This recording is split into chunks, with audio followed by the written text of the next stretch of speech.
Thank you very much. And welcome to Cats and Dogs here on Press TV with me, Lembert Opik. When it comes to shorthand, it might be easy to mix up MDF with MBS. Now, MDF is a cheap, medium-density fibreboard used for making things like sofas and furniture, and used by companies like IKEA. MBS, on the other hand, is Muhammad Bin Salman, and he isn't used in sofas at all. Also, another difference is that MDF furniture has never declared war on Yemen. So if you sit down on your MDF sofa and it suddenly declares war on you, you'll probably find you just sat down on the Crown Prince by accident. Get up fast. And by the way, no point in declaring war on IKEA, whether you're Bin Salman or anyone else. It's not the capital of Sweden. In fact, and curiously enough, as well as standing for Muhammad Bin Salman, MBS also stands for Management by Suppression. Coincidence?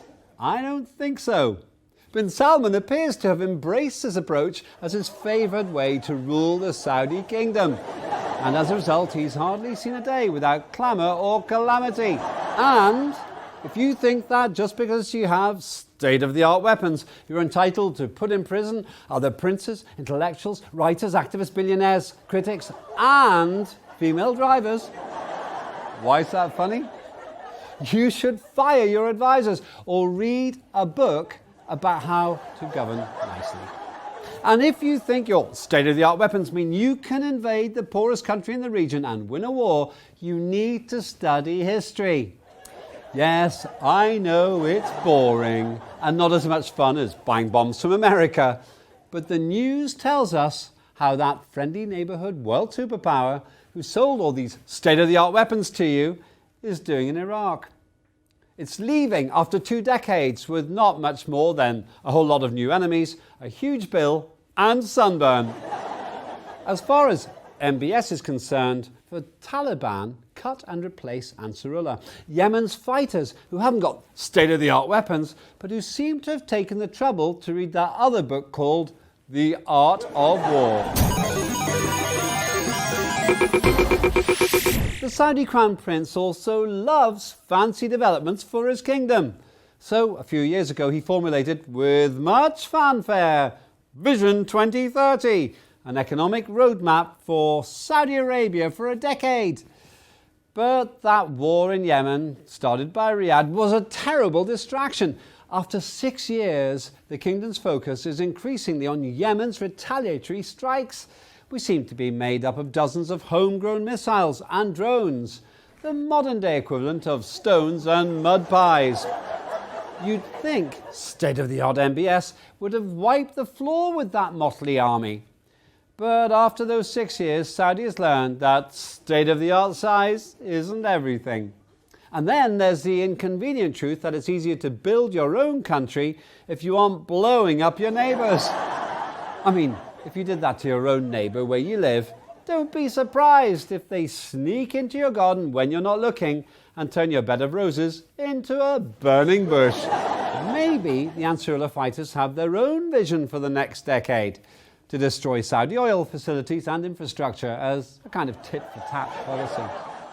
And now it gets interesting. It looks like that crafty old bird Biden removed Ansarullah from its so-called terrorist list to put pressure on the Saudis to milk the Saudi cow, that strange oil-giving animal, even more. And this has, of course, given the Yemeni fighters defending their country against the Saudi-led campaign far more freedom of movement. All this has caused the Saudis to finally try and restore ties with the rest of the region. So, in an historic move, they decided to help rebuild a hospital in Iraq, destroyed in an oxygen tank explosion. Now, I'm reasonably old, I've seen some things, but I've never seen as weird a plan as this amazing strategic initiative.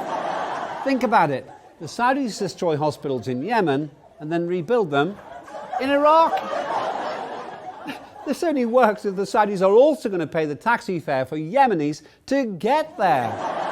The journey time from the capital of Yemen to the capital of Iraq is around 29 hours.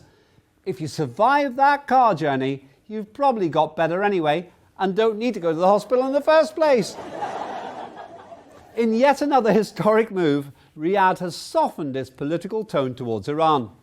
Not long ago, Bin Salman had the audacity to compare Tehran with Hitler. Now he's implying he didn't really mean it.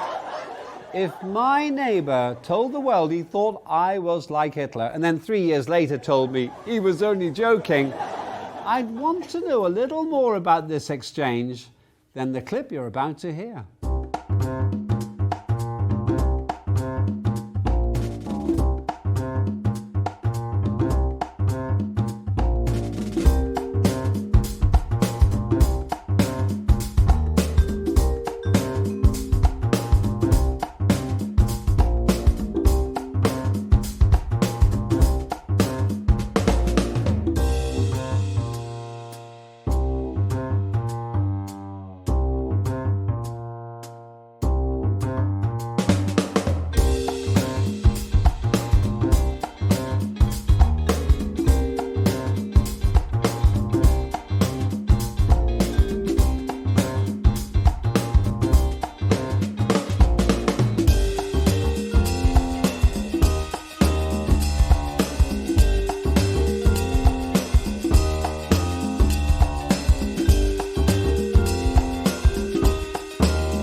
While the Saudis reach out to Iran, they seem to seek a new balance with Tel Aviv, especially over the Palestine issue.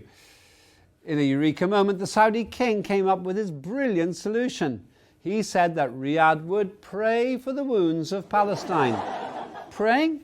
I've nothing against prayer, miracles do happen, but I've got a counter-offer.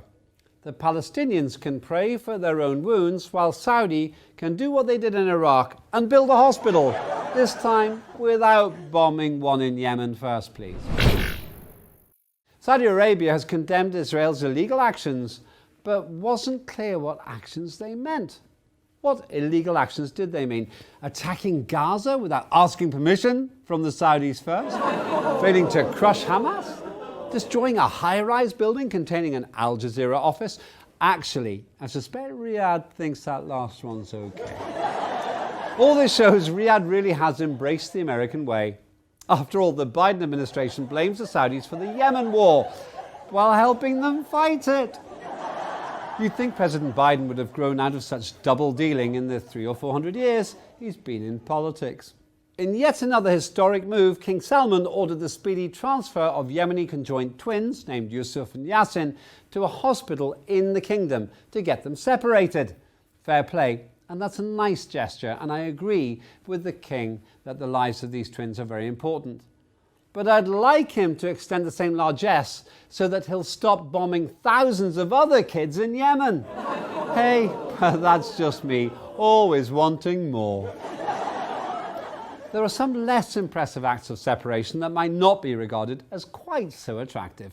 For instance, the separation of critics from their citizenships, the separation of activists from their families, the separation of the then Prime Minister of Lebanon, Saad al-Harari, from his post by forcing him to resign, the separation of smart governing and military planning, and of course the separation of Jamal Khashoggi from his head.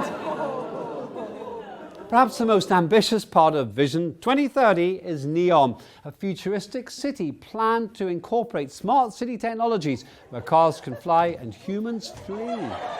So far, that project has grabbed the headlines for displacing locals who refuse to evacuate their fatherland, which just happened to be located where NEOM is to be built.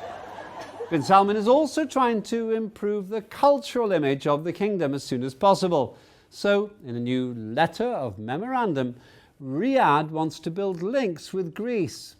What's the plan? Some suggest they'll turn over a new leaf to tie their names to philosophy and intellectualism at the same time and accept full responsibility for the death of Socrates. It's perfect. As the British poet John Keats says in Ode to a Grecian Urn, "Beauty is truth, truth beauty. That is all ye know on earth, and all ye need to know." And if that Greek urn does happen to be full of Socrates' ashes, even if the Saudis do accept responsibility, after all these years, there's still no risk of a court case. And with that poetic perspective, that's it for this time. Join me again to see me search for rhyme and reason about the Saudi efforts to save lives in one place while taking them in another, as President Biden condemns himself for arms dealing for a war he says he opposes. And we'll ask whether anyone's noticed the Americans have been doing this kind of thing for decades. That's all on Press TV with me, Muhammad Bin Salman, and Cats and Dogs.